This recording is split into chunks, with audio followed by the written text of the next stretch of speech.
Un nouveau chapitre s'est ouvert dans l'affaire Philippe Cobert. C'est un développement significatif et, franchement, assez surprenant. Le mardi 7 octobre 2025, une avocate de renom a été placée en garde à vue.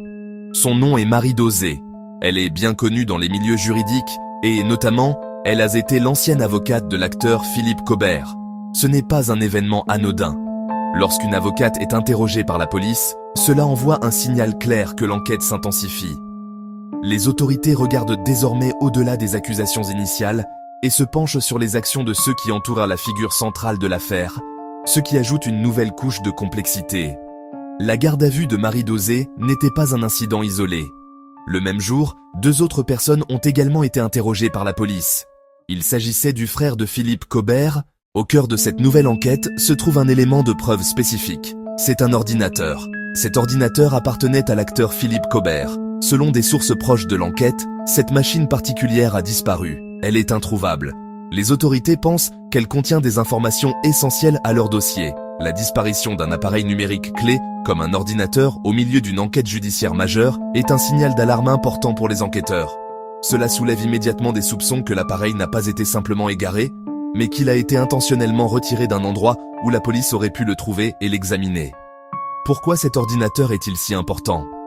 Les enquêteurs soupçonnent qu'il contient des traces numériques liées aux allégations contre Cobert. Cela pourrait inclure des emails, des messages, des documents, un historique de navigation. Dans les enquêtes modernes, l'expertise numérique est un outil essentiel. Un ordinateur peut être un témoin numérique.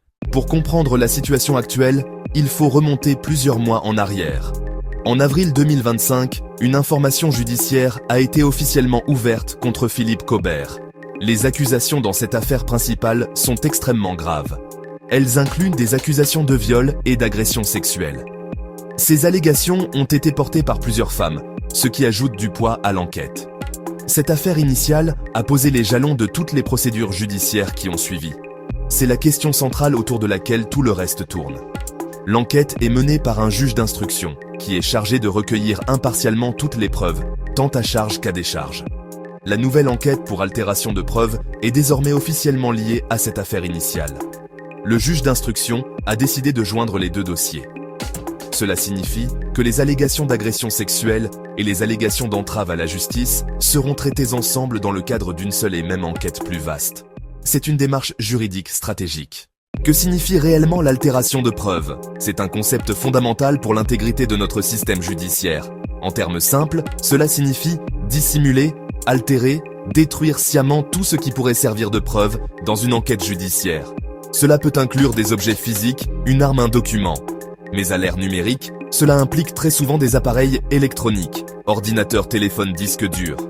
Le but est d'empêcher la police ou les tribunaux de découvrir la vérité. C'est une attaque directe contre les mécanismes de la justice. L'altération de preuves est traitée comme un crime si grave, car elle sape le processus juridique. Un procès équitable dépend de toutes les informations pertinentes pour l'accusation et pour la défense. Lorsque des preuves sont retirées,